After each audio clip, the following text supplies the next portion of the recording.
이야기를 한 이유는 하나님께서 우리에게 두려움을 주시고 그 두려움 때문에 지옥을 피하라는 게 그분의 의도입니다. 피할 수 있는 길은 하나님 나라 복음 외에는 없습니다.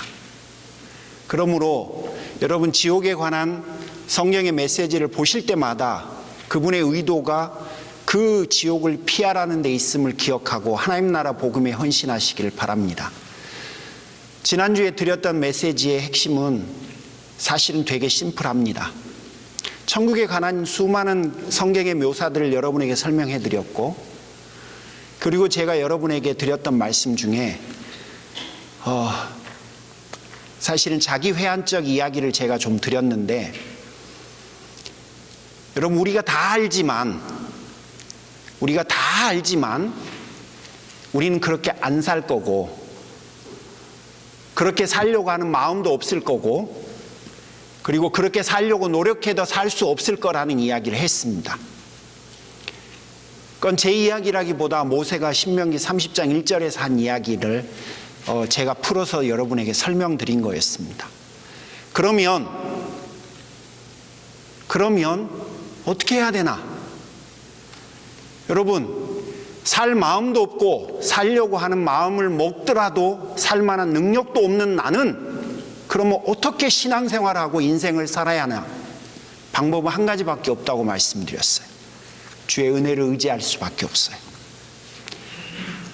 내가 주인 되는 삶을 사는 게 아니라 그분을 의지하면서 내가 그분을 쫓아서 그분을 닮아가려고, 그분이 내 인생 가운데 일하시도록 내 삶을 계속 내어드리는 방법밖에 없다는 사실을 여러분 우리가 지난주에 서로 고백했습니다. 오늘은 천국에 관한 마지막 이야기입니다. 사실 오늘 이야기는 우리가 가지고 있는 오해나 잘못 이해하고 있는 것들을 수정하기 위한 것이 오늘 설교의 목적입니다. 따라서 여러분에게는 주관적인 경험이나 다른 분들의 체험 이야기가 아니라 성경이 가지고 있는 의미를 해석하는, 알려드리는 것이 오늘 설교의 핵심입니다. 그러므로 오늘 설교는 여러분의 삶을 변화시킨다기보다도 여러분의 생각에 자극을 주기 위한 설교의 목적을 가지고 있음을 여러분 이해하시고, 그래서 설교가 조금 재미가 없습니다. 그리고 여러분 마음과 감정도 안 건드릴 겁니다. 단지 성경은 천국에 대해서 이렇게 말하는 거구나, 사후 세계에 대해서 이렇게 말하는 거구나, 이렇게 이해하는 것이 옳은 거구나 라고 하는 정도로 접근을 해 주시면 좋겠습니다. 죽은 후에는 심판을 받게 됩니다. 모두 다 죽어요. 그런데 그 죽음 이후에는 심판이 있어요. 히브리서 9장 27절, 한 번 죽은 것은 모두에게 정해진 이치요 그 후에는 심판이 있으리라. 중요한 게 있어요. 심판의 기준이 뭐냐는 거예요. 성경이 말하는 심판의 기준, 이게요 모두에게 다 공평해야 합니다. 그래야 하나님이 공의로운 분이에요. 심판의 기준이 뭐라고 되어 있죠? 성경 두 구절을 인용합니다. 계시록 20장 12절, 죽은 자들이 각기 행위를 따라, 기준이 뭡니까? 자신의 행위예요. 지금까지 살아가면서 본인이 한 말, 본인이 한 행동, 그게 예수 그리스도가 우리를 심판하시는 기준입니다. 이거는 모두에게 다 똑같아요. 계시록 20장 13절 다시 부연되어 있어요. 각 사람이 자기의 행위대로 심판을 받고.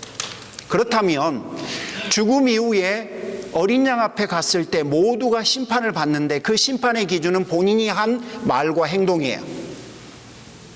심각해지죠. 여러분 지난 한 주 동안 무슨 말을 했는지, 무슨 행동을 했는지를 떠올리시면 그게 다 그분 앞에 심판의 기준이 되는 거예요. 그걸로 심판을 받게 돼요. 자, 그러면 50보 100보인 우리가 어느 누구도 구원에 이를 수 있는 사람이 없어요. 아무도 하나님의 자녀로서 구원받을 자격을 갖추질 못해요. 왜냐하면 제가 아무리 화를 참아도 저는 오경을, 하나님 말씀을, 율법을 안 거스릴 수 있는 가능성이 0.00001%도 저에게 없기 때문이에요. 그럼 우리는 전부 다 심판을 받아야 돼요. 그 심판이 내포하고 있는 다른 단어, 신명기 28장의 법대로 제가 첫 주에 말씀드렸죠. 신명기 법에 의하면 안 따르면 모두가 다 심판을 받아요. 따라도 구원받지는 않아요. 못해요. 왜냐하면 우리가 신명기 28장의 법을 따른다 하더라도 그 따름이 우리가 구원받는 조건이 아니거든. 그런데 아이러니하게도 못 따르고 안 따르면 모두가 다 지옥에 가요. 이게 신명기 법이에요. 그 신명기 법을 극복하는 게 성경에서 뭐라고 말을 하냐면 그걸 은혜라 이렇게 말을 해요. 그 은혜가 바로 복음이에요. 그 복음을 저는 하나님 나라 복음이다 라고 여러분에게 계속해서 말하고 있는 거고, 그 하나님 나라 복음이 지금부터 시작이 돼요. 행위대로 심판을 받는 것이 아니라 하나님 나라 복음이 우리에게 일을 하기 시작합니다. 자, 성경은 계시록에서 이렇게 이야기를 해요. 계시록 20장 15절, 누구든지 생명책에 기록되지 못한 자는 불못에 던져지리라. 그럼 이게 무슨 말이냐면요, 모두가 행위로 심판을 받게 되는데 생명책에 이름이 기록된 자는 구원을 받게 된다는 거예요.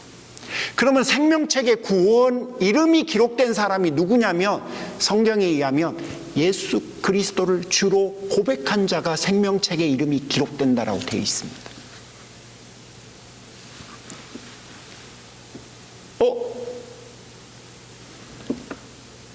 어떻게 예수를 믿는다고 구원을 받아요? 어떻게 예수를 믿는다고 생명책에 이름이 기록돼요? 그냥 그렇게 된다고 하면 그렇게 되나요? 그럴 리가 없죠. 그렇게 된다고 말하면 그렇게 되면 예수 이름으로 다 말해버리죠. 그러면 그렇게 돼야죠. 그런데요, 하나님 나라 복음을 서포트하는 언약이 한 개가 더 있어요. 그 언약이 성부와 성자 간의 언약이에요. 그걸 신학에서는 대속 언약, 구속 언약이라고 그럽니다. 무슨 말이냐면 성부가 성자에게 제안하고 성자가 성부의 제안을 받아들이는데 이렇게 이야기해요. 간단하게 말하면 성부가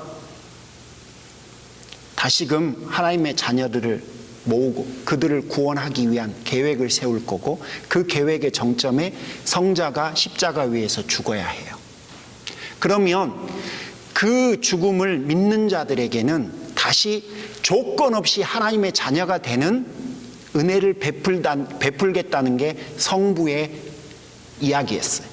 근데 이 성부의 이야기를 성자 예수님이 그대로 받습니다. 그러니까 이 성부와 성자 간의 대속 언약, 구속 언약 때문에 우리가 예수 믿는다고 하면 성부가 이거를 받아들이셔야 해요. 너무 어려운 이야기를 했습니까? 표정들이 굳어져 가시는데. 자, 아주 심플하게 표현할게요. 모두가 죽어요. 죽음 이후에는 심판이 있어요. 그 심판의 기준은 여러분의 말과 행동이에요. 하지만 그 말과 행동으로 구원받을 수 있는 사람이 한 명도 없어요.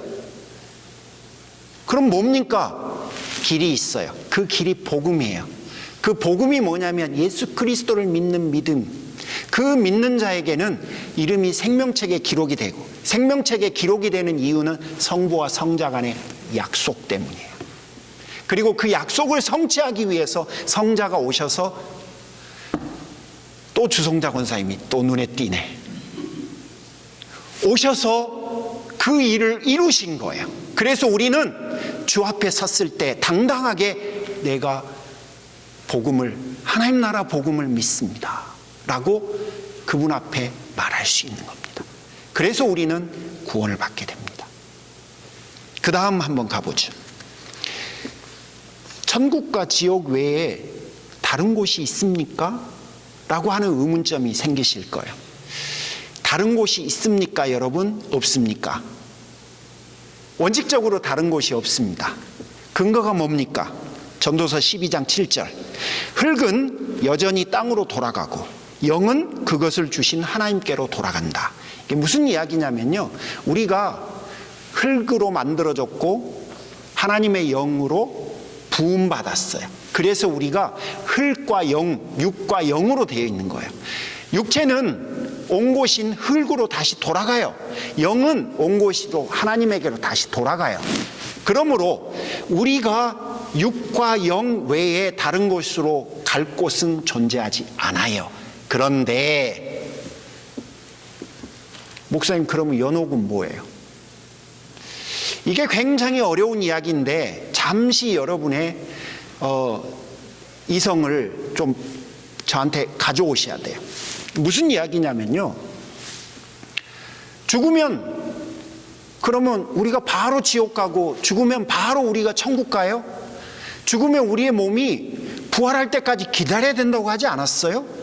그분이 우리를 맞이할 때까지 우리의 영혼이 그분을 기다리는 거 아니에요? 등등. 이거를 신학에서는 뭐라고 그러냐면요, 사후 세계에 관한 가르침인데요, 죽음과 예수 그리스도의 부활 사이에 있는 그 사이에 있는 시차를 사후 세계 혹은 중간 세계, 중간지대라고 해요.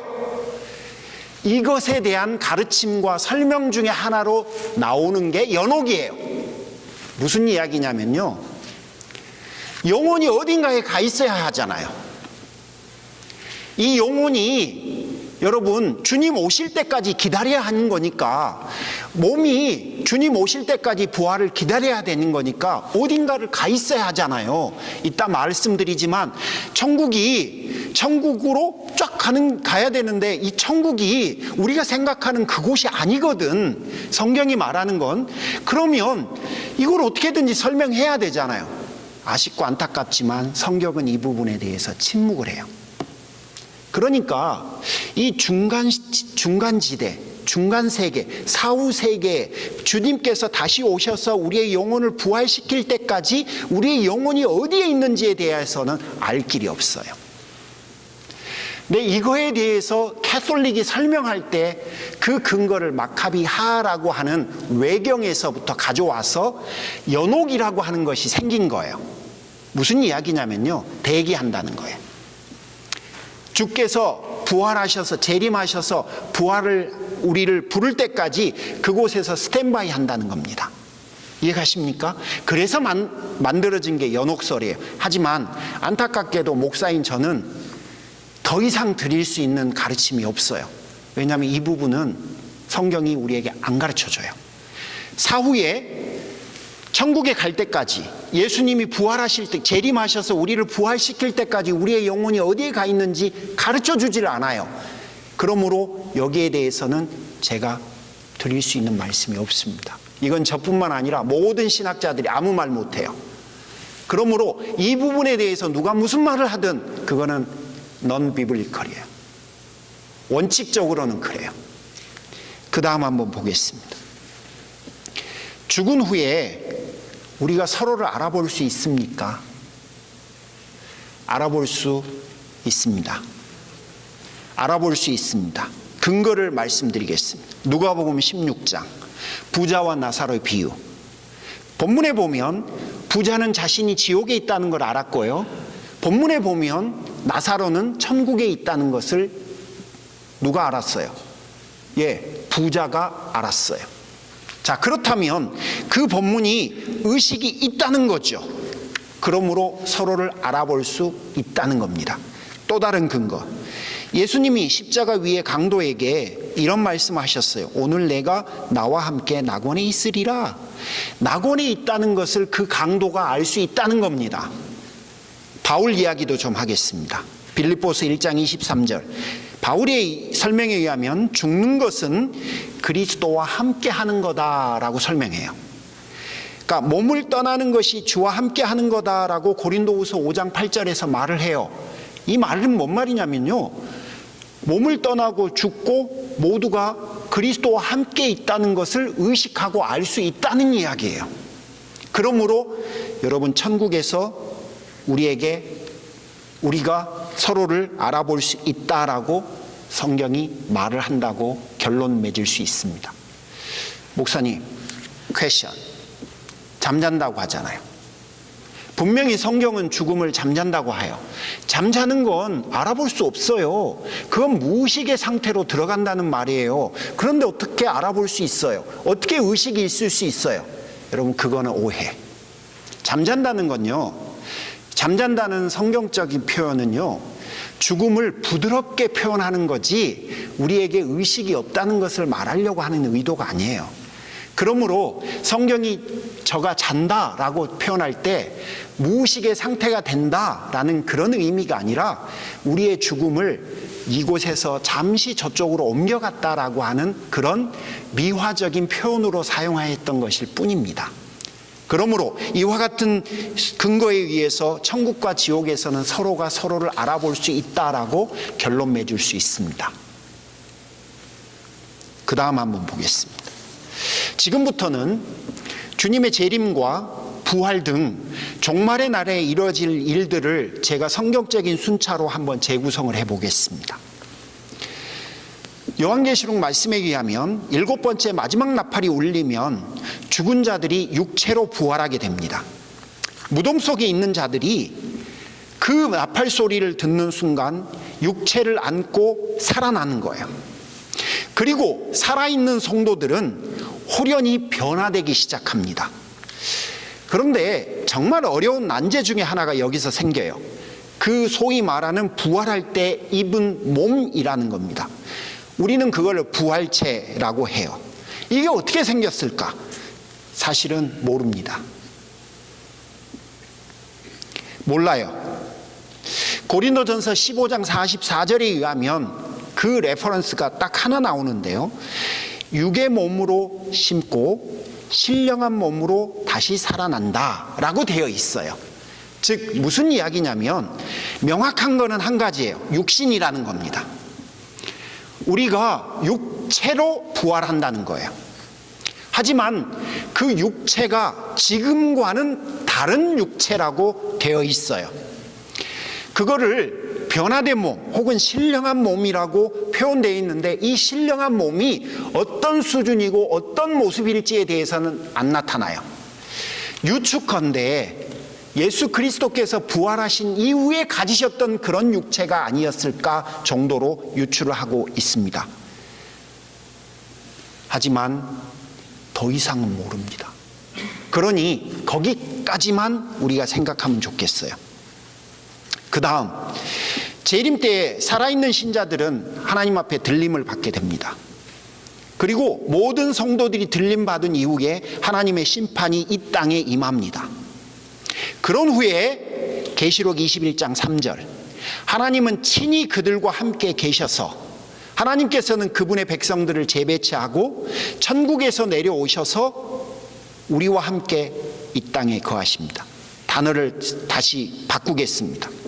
하늘에서 내려오셔서 우리와 함께 새 땅에 거하십니다. 천국이라는 단어는 빼겠습니다. 자, 그러면 우리가 해결해야 될 가장 중요한 주제, 천국은 어디에 임하는 겁니까? 천국은 도대체 어디 있는 겁니까? 아빠, 할머니는 어디 계셔? 천국에 가셨어. 그럼 난 이제 못 만나는 거야? 아니, 나중에 예수님이 오시면 그때 만날 수 있어. 우리가 천국 가서 만날 수 있단다. 그러므로 예수님 잘 믿어야 해. 여러분, 아빠와 아들의 대화에 여러분 모두 동의하실 겁니다. 여기까지 아무도 이견이 없으실 거예요. 그렇다면 오늘의 본문 가운데 첫 번째 본문인 계시록 21장 1절에서 3절을 제가 개역 개정판으로 한번 읽어드려 볼게요. 두 단어를 여러분이 집중하셔야 됩니다. 1절에 나오는 한 단어, 2절에 나오는 한 단어입니다. 둘 다 동사입니다. 여러분 한번 제가 무슨 동사를 강조해서 읽는지 귀를 기울여서 한번 들어보십시오.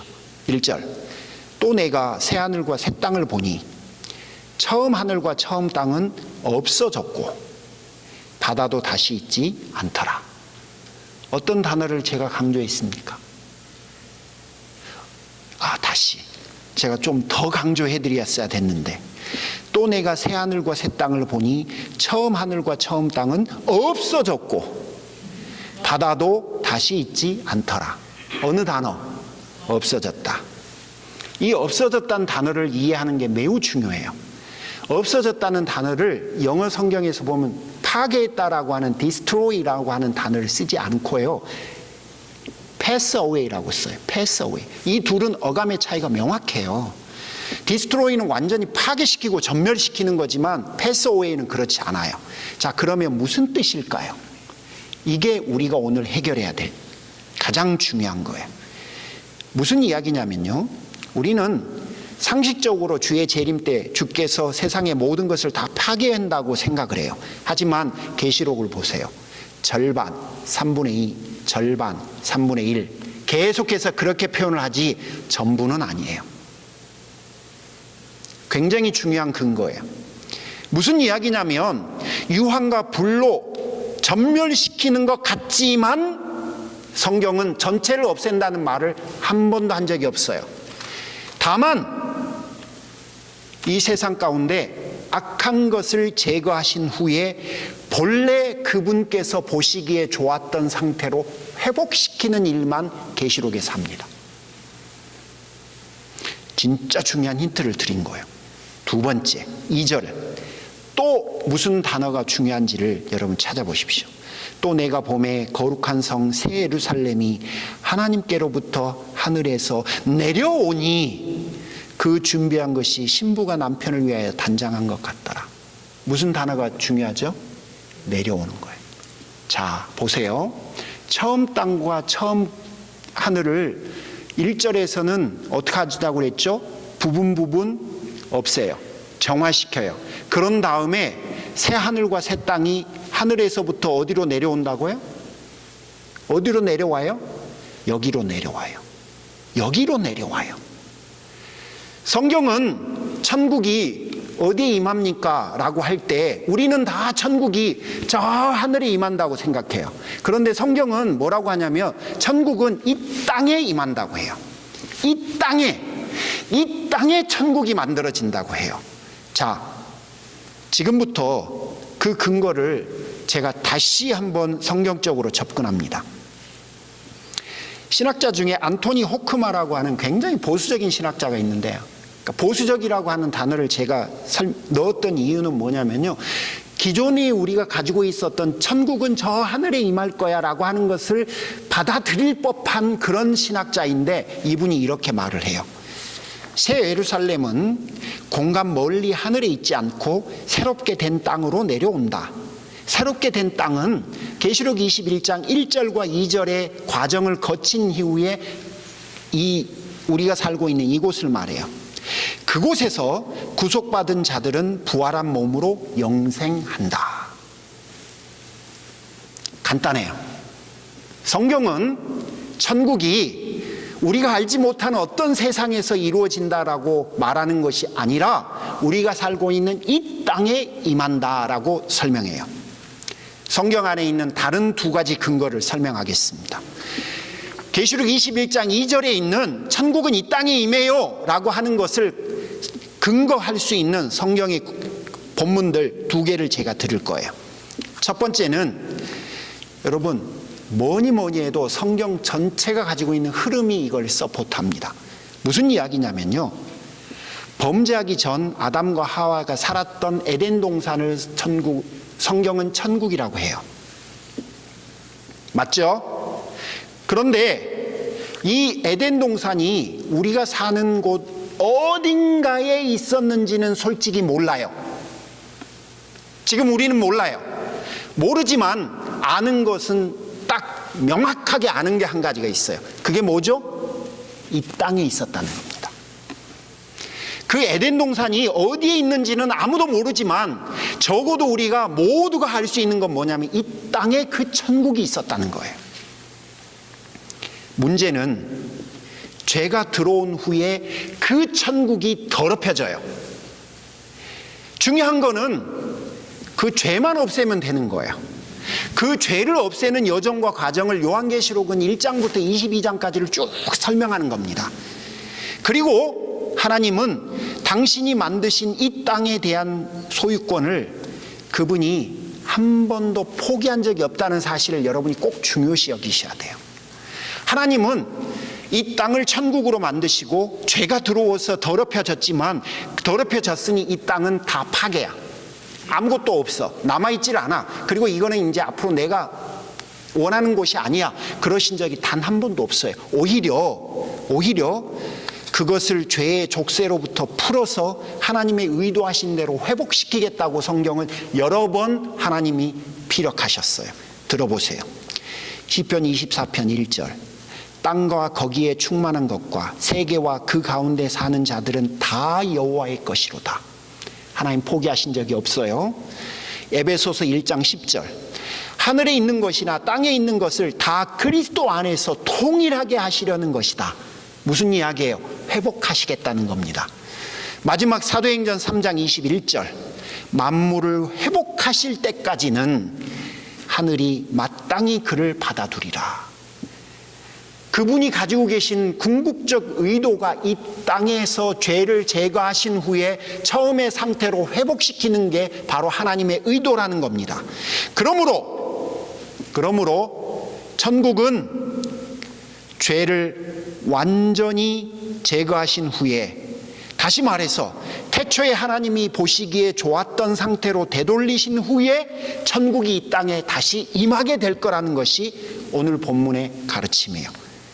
여러분, 이승과 저승의 개념에 매우 익숙해져 있는 우리 한국 사람들에게는 대부분 천국 그러면 저승이에요. 그래서 여러분 지금 제 이야기가 혼동되실 수도 있어요. 야, 이 땅에서 내가 살아봐야 또 똑같은 거 사는 거 아니야? 전혀 그렇지 않아요, 여러분. 그래서 성경은 어떤 성경에서는 천국이란 단어를 쓰지만 어떤 성경에서는 이 혼돈을 우리에게 제거하기 위해서 하나님 나라라는 단어로 바꿔서 부르기도 합니다. 마지막, 그러면 우리는 이 땅에서 어떻게 살아야 합니까? 이 땅에서의 사는 우리의 삶의 의미는 어떠하고 우리는 어떤 자세로 삶을 살아야 합니까?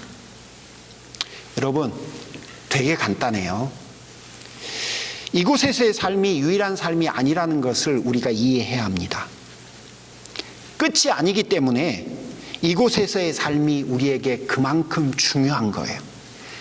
왜냐하면 이곳에서의 삶은 영원한 삶을 시작하는 단초가 되는 거고 천국에서의 삶을 준비하는 시간이 되기 때문에 그렇습니다. 천국은 단지 좋은 곳에 관한 전설이 아니라 지금을 어떻게 살아야 될지를 우리에게 알려줍니다. 우리의 미래는 우리의 현재를 통해서 결정되기 때문에 그러합니다. 성도들은 하나님의 영광을 위해서 먹고 마시며 즐거워하지만 여러분, 지금부터가 중요해요. 동시에 우리는 이곳에서 희생하고 고난을 받고 죽어야만 합니다. 그럼에도 고난 가운데 우리를 웃게 하는 근원이 있지요. 그게 바로 천국입니다. 여러분 인생이 왜 이러냐라고 하는 질문들을 많이 할 거예요. 저도 그렇습니다. 하나님, 목사의 삶이 왜 이래요? 내가 아무리 하나님을 잘 믿고 살아보려고 해도 하나님 사는 게 이게 뭡니까? 오히려 하나님을 안 믿고 살아가는 저 사람만도 못한 삶을 제가 살아가야 된다는 게 말이 됩니까? 라고 하는 의문들이 수도 없이 많이 일 겁니다. 그때 그 의문에 대한 답이 바로 지금 부분인 거예요. 누가복음 10장 20절. 너희 이름이 하늘에 기록된 것으로 기뻐하라. 대명제예요. 우리는요, 그 기쁨을 가지고 살아가야 해요. 그런데 베드로전서 4장 13절.